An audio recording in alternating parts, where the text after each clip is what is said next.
Who said this? For I was hungry and you gave me meat. I was thirsty and you gave me a drink. I was a stranger and you took me in. Was it a homeless man or woman expressing gratitude to someone who ran a shelter or food kitchen? Was it a person who just lost a job or suffered the loss of a husband or wife and because of another's kindness will be able to get back on their feet? Well, you know who said it. It was Jesus, the Son of God, the owner of all things. He also said, inasmuch as you have done it to the least of these, you've done it unto me. Tonight you'll meet someone who was transformed by life events and now lives on a mission to be the hands and feet of Jesus to neighbors in need. Don't miss tonight's conversation.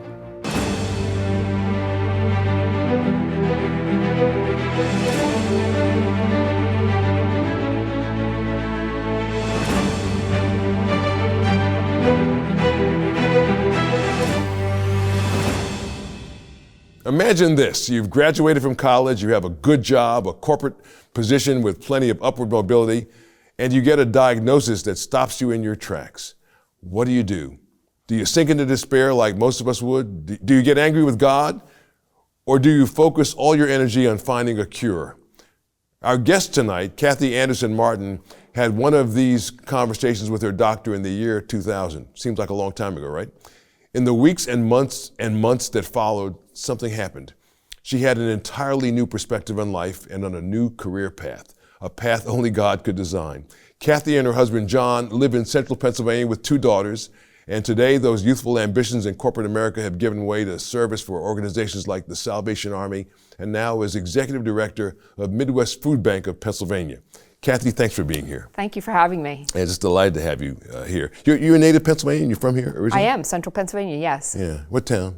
York, Pennsylvania. I grew up and then moved to the central Pennsylvania, Harrisburg area when I was in middle school. Yeah, great. And did you go to college in PA? I bleed blue and white. I'm a Penn Stater. So, yes. Loyal Absolutely. Penn Stater. Absolutely. That's great. So what'd you major in college? I was a marketing major with a minor in economics, so business all the way, and that's what I intended as a career path. Yeah, and so you did that. You finished college and you started out in business. For whom you were working for a company? Yes, I was in marketing and sales and was a national account manager for Sharp Electronics Corporation, so working mostly with Fortune 1000 companies, selling large volume orders and so forth to them and all throughout the country in North America. So at that point in your life, what did you think was going to be your career path? I was totally focused on the corporate world and just upward mobility and making money. That's what I cared about, and that's what I focused on. When are we going to join the country club? When are we going to go do this? Right. And that was my focus. And when I got married, same thing with my husband and I. You had already professed Christ, I'm guessing, or had you? Yes. As Christ as Savior? Yeah. Yes, I was very fortunate to grow up in a Christian home. Went to Christian school for 6 years, and made a personal profession, when I was a child, and grew up and understanding who Christ was and having that personal relationship with Him. But it was a lot of times put on the back burner because of all the things I wanted to do. Yeah, that's how it is with most of us, I think. We have all these millions of Americans who go to church on Sunday and who are professing Christians, and I think for a lot of people, whatever it is the Lord might want is certainly on the back burner because we identify what we want. I want to do this, and this, and I'm going to do that. And and if I can fit the Lord in, if the Lord can fit into my plans, that's a good deal, so I'm doing what I want to do. And, on the weekends I go to church and once in a while I go to Bible study and, I remember a few Bible phrases, but at the end of the day, I'm doing what I want to do. I'm living my life.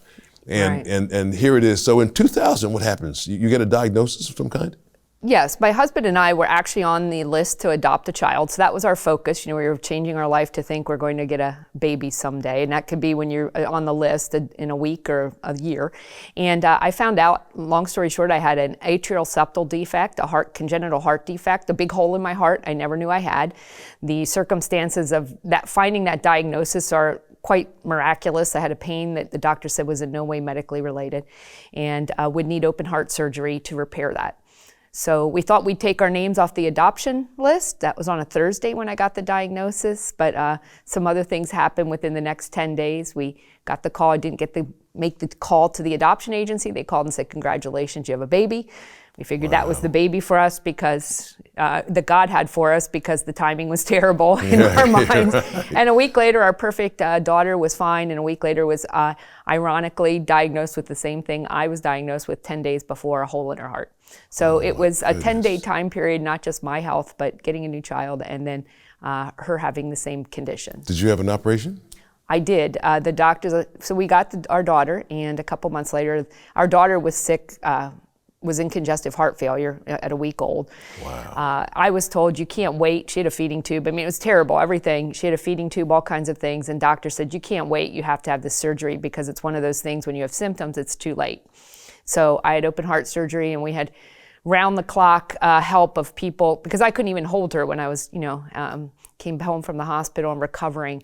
So we had to have people there helping us. And it was a position I had never been in, to have total, almost complete dependence on other people, and certainly on God, and letting him, people say God never gives you more than you can handle. Is that in the Bible? I don't think it is. And I don't ever say that, because I think he does give you more than you can handle, if that's what it takes to let him handle it. And that was certainly our case. Yeah. So it changed your life. I mean, my goodness. I mean, and it's so sudden. Yes. Everything was going great. You were on your way to that country club membership, and that's right. and lots of money in the bank, which everybody equates with a good life and a happy life, although that's not always synonymous. It's not always synonymous with a good life. Not at all. And then you get this diagnosis. So did you had your operation, you have your little girl. Of course, it's 23 years later now. Your little girl is. That little girl is 23 years old and college graduate, and paying her own bills, and living in an apartment with her sister. So it's all good. We're empty nesters. So this is the best time. That's great.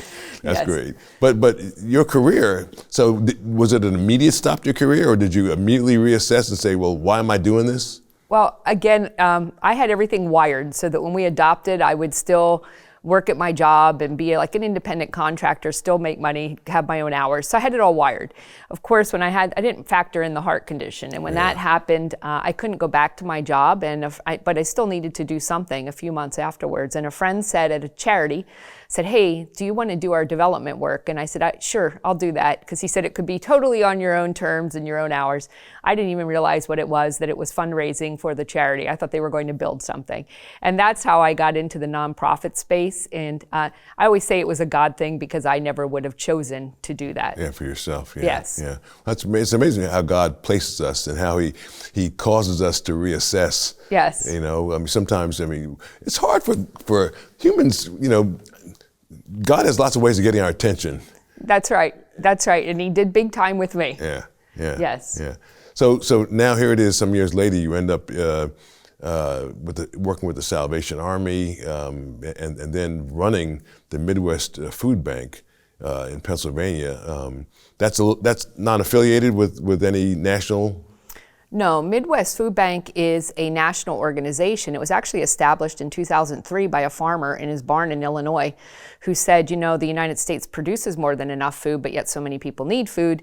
So the issue is supply and logistics more than anything. And he was a Christian. It was a Christian family, so they called it Midwest, thinking maybe we can have a God-sized dream to do this throughout the Midwest. That's the question we always get. People are saying that doesn't make any sense, the name in Pennsylvania. Yeah, you're right.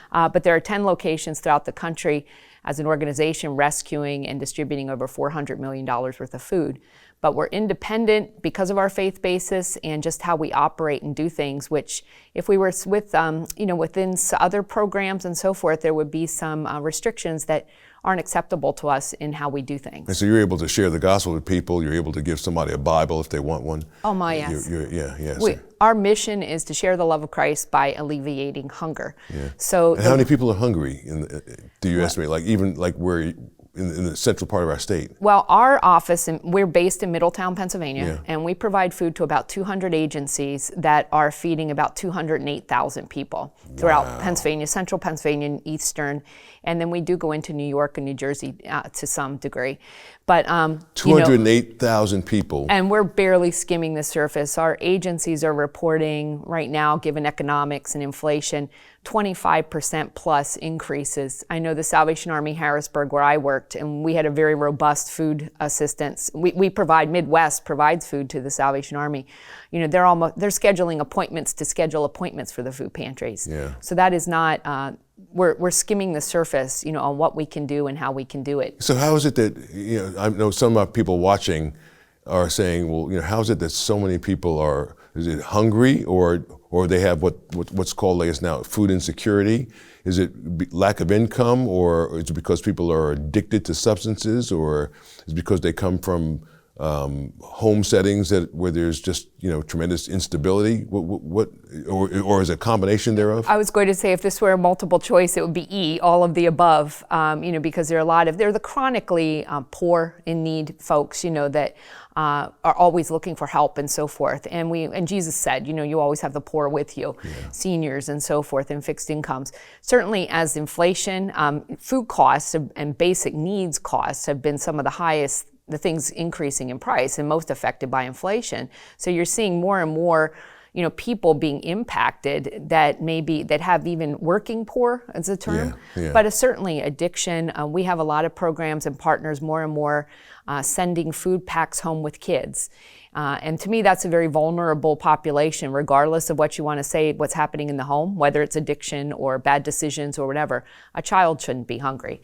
But we provide food to those organizations then that are doing weekend backpacks to send home with the child. Right. Are you sending home food for the child to eat when they get home, or is it for maybe their family to eat? I mean, if they go home, if there's food insecurity in the household and the kid brings home a sandwich, let's just say, I don't know what you send them home with, and the mother says, well, give me half of that sandwich because, I'm hungry too. That could certainly happen. We have our agencies do all kinds of things: food pantries, feeding programs, residential rehab, and, drug and alcohol centers, homeless shelters. But the ones for kids, they're basically we're providing them with shelf-stable items that can fit in a backpack, things like a macaroni and cheese cup, cereal cup, granola bar, and that child can have and prepare for themselves, because there might be that there's no one in the home that's attending to the child for the weekend, so that child has the basic things. Can they share it? Absolutely. Does that happen? It could, but it's to give them, if there's a really bad situation, that they have that food in their backpack, that they know that they'll have something till they get back to school on Monday. And to me, that's a real heart, because, having adopted 2 children, but for the grace of God, go my own. And we really try to help them. And the agencies we do that with are helping about 50,000 kids in central and northeastern PA with those programs. So it's a big need. Yeah, it's a big need. So here, I'm not really one to talk, but when I was in college a million years ago, before there were electric lights. We had it's a great school, but they had different meal plans, and all the meal plans called for you to eat from Monday to Friday, but there was no weekend meal plan. I don't know if that's still the case with colleges around the Commonwealth or the country for that matter, but so on Saturday and Sunday, you kind of had to fend for yourself. So if you were a scholarship student, as I was, and you didn't have cash of your own, because in my case, I had what they called a work-study job, but I didn't. That went to paying off my tuition. I didn't get a check for that. So I worked every week in addition to my classes, but I didn't get money. And so on the weekends, I was really left to fend for myself. Because I was an athlete, and I'd like to think I was a friendly and creative guy, I would have to think creatively on the weekends, like who has food, what events are going on where there's likely to be food, and that would be some of the way that I would eat on a weekend. I might pop in to visit, I might go to a party where there was going to be food, or if there was a cookout, I would definitely go to that.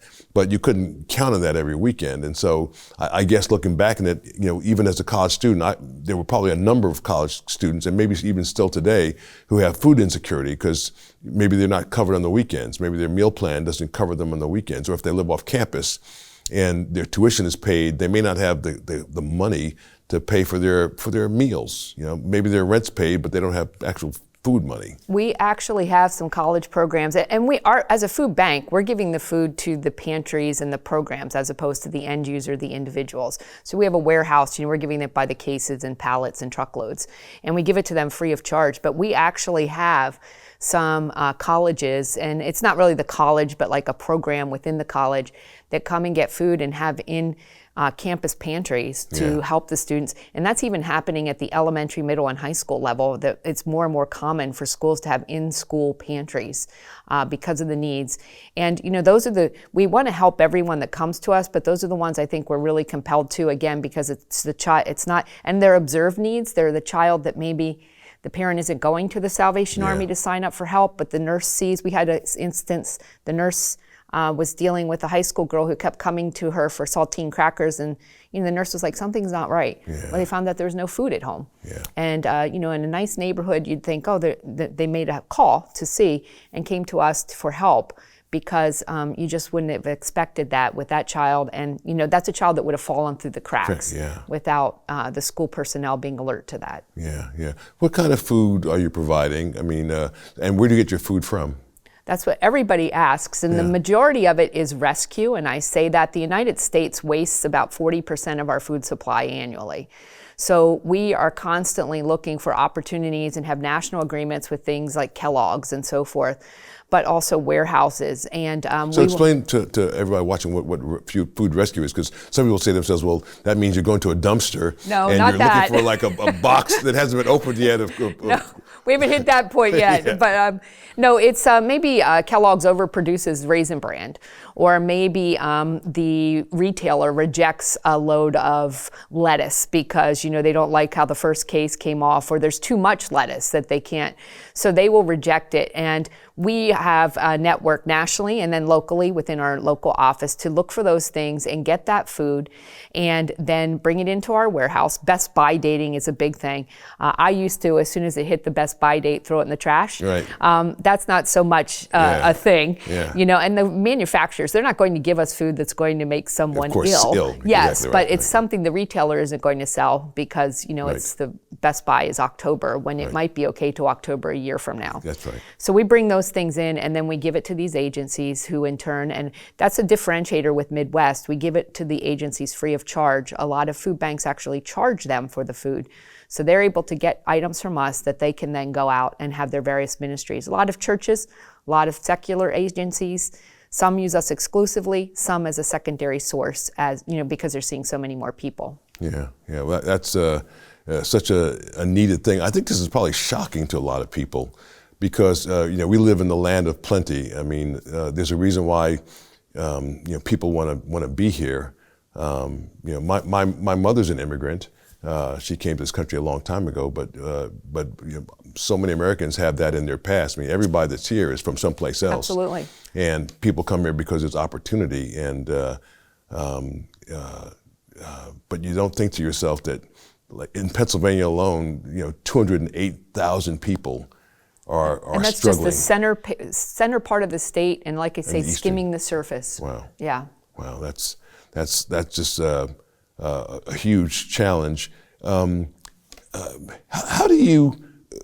Where's the opportunity to share Christ with people doing this, especially if you're working with institutions more than you are with individuals? Well, as I mentioned, our mission is to share the love of Christ through food. And a lot of people aren't aware that the national food system, the charitable food system, a lot of it is government money. And with that are some prohibitions on sharing faith. Yeah. So, if you take this food, you use our program, you can't share the gospel. You can't even pray with someone if you're giving them food. And it's not any one denomination or religion or faith over another. It's no faith at all. Yeah. And we don't do that because we do have a lot of church partners and we have a lot of ministry partners who they get food from us. And of course, if you're hungry, you probably have a lot of other issues, and a lot of those issues are in the heart. So we love it that a church, we're providing that vehicle for them to share the gospel. Because the people don't come to a church that has a pantry to say, hey, can you tell me about Jesus, per se. Right. They come to that church to say, I'm hungry, and then the church can help them and meet their physical needs. And that's something William Booth, the founder of the Salvation Army, used to say, you can't talk to a man about his soul if you haven't met his physical needs first or fed his children and whatever. So we're providing that food, and then the freedom for those agencies to share the gospel and pray with people and talk about faith. And it's without discrimination. So we have many organizations of different faiths and some of none. But we're providing that vehicle and that opportunity to let them, as you started with the verse, that cup of water so that then they can share the love of Christ. Wonderful. When we return, I'll ask Kathy to talk about wasted food. We know that's a big problem in America that goes beyond parents or grandparents like me saying, finish what's on your plate. What can be done to help us share the bounty with those in need? Learn more about Joe Watkins and the mission of this program at joewatkins.net. And tell Joe what you thought about today's program in the comment box. Kathy Anderson Martin is the executive director of the Midwest Food Bank in Pennsylvania. This year alone, her organization has rescued over 3 million pounds of food valued at over $13 million. They've also distributed to 200 plus nonprofit partners free of charge. And get this, because they are an independent faith-based food bank, those partners are free to share food and the love of Christ. Kathy, we waste a lot of food in this country, and we're not in a depression, so it's easier perhaps than previous generations to look at food as expendable because we're not in a or at least most of us don't think we're in a stressed situation. But how can we rethink our responsibilities here? To provide for people who really have need, because I know I've wasted food before. And I thought nothing of it. Right. And I think we all do. I mean, when I say 40% of the nation's food supply is wasted, that's from everything. We didn't eat all of our salad, or the salad went bad, the thing in the refrigerator. That certainly happens. But at the macro level of entire truckloads, we were just called last week with an opportunity, 1,500 truckloads of apples. How many do you want? Well, we What? Yes, that's a lot of apples. That's a lot of apples. And so on that macro level, we'll get these calls, 10 truckloads of this, 3 truckloads of that, and so forth. Again, overproduction, or all kinds of reasons. And it's so there's on the micro level of our families and so forth, to purchase and be careful to use what we have. Yeah. When you said about, my mom said, eat everything. Yeah. There's someone in Africa who's starving to death. Right. Well, you're not eating your broccoli. Is it going to help us at Midwest Food Bank, or whether you eat it or not? But, the thought of how can I use my bounty to help other people? Yeah. Whether that's, you organize a food drive. And I always say, if you want to do that, call the organization, call Midwest Food Bank and say, what do you need? Yeah. There's a lot of things changing, things that we got in the past that were easy to get that now are difficult, like rice, beans, canned goods. In the past, those things were plentiful. They aren't so much. So there are a lot of things happening at that level. Certainly, and we always say to donate money, because we can turn, Midwest's number is every dollar into $30 worth of food. Yeah. So if somebody wanted to donate to Midwest, how would they do that? They can go online, midwestfoodbank.org and /Pennsylvania. There are 10 of us, as I mentioned, throughout the country, so they'll see different places of where we have Illinois, but Texas. /Pennsylvania is right here. Yes, /Pennsylvania, it stays local.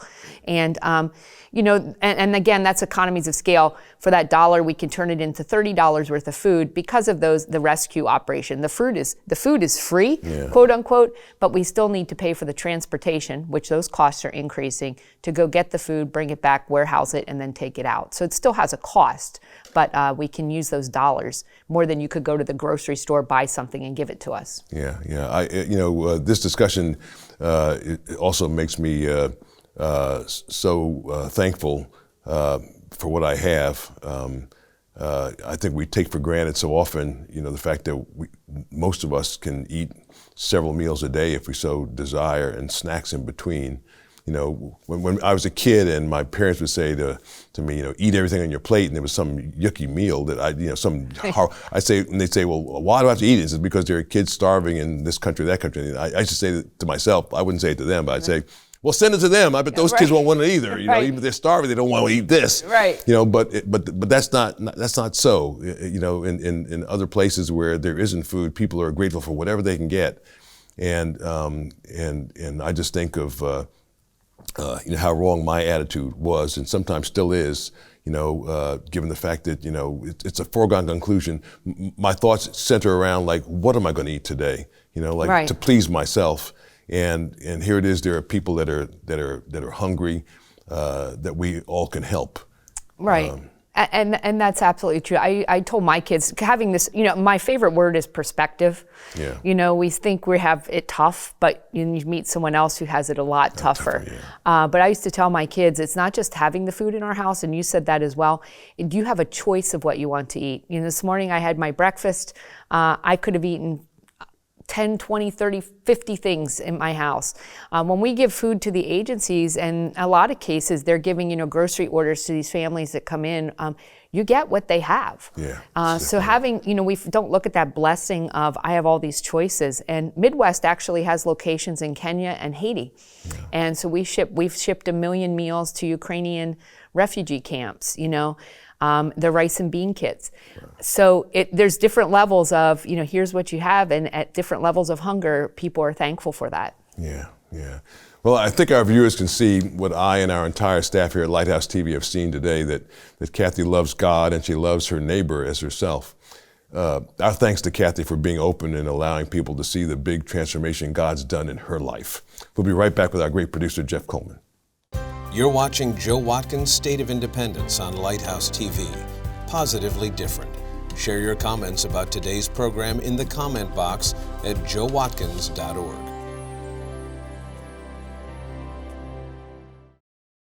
So now let's talk to our great producer, Jeff Coleman. Joe, this is an important topic, I think, for a lot of reasons. But one, because food insecurity is one of those issues that has unfortunately become a victim of our political moment.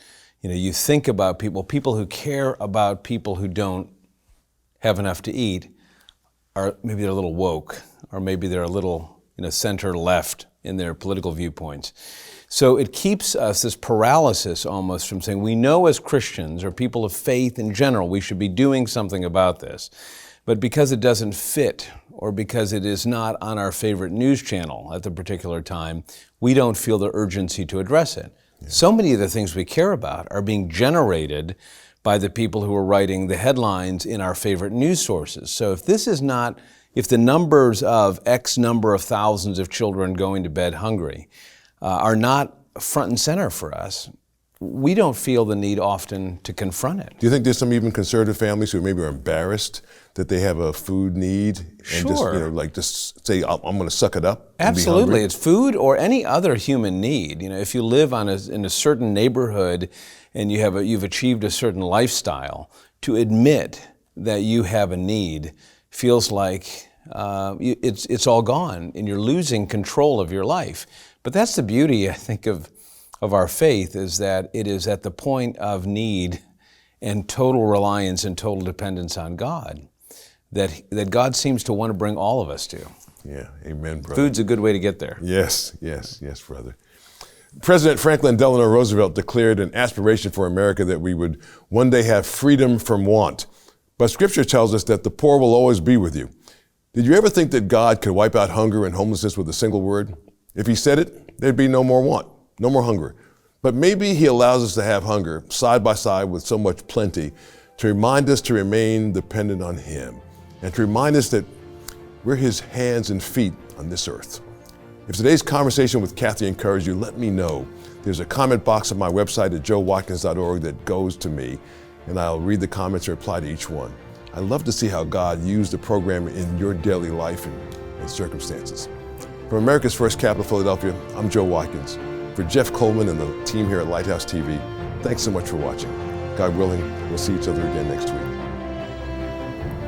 Such a big issue, food insecurity. Yeah, and more people don't know how to approach it. And then you add the nutritional challenges that we have. That Joe Watkins' State of Independence is a production of Lighthouse TV, positively different. Made possible in part because of the support of viewers like you.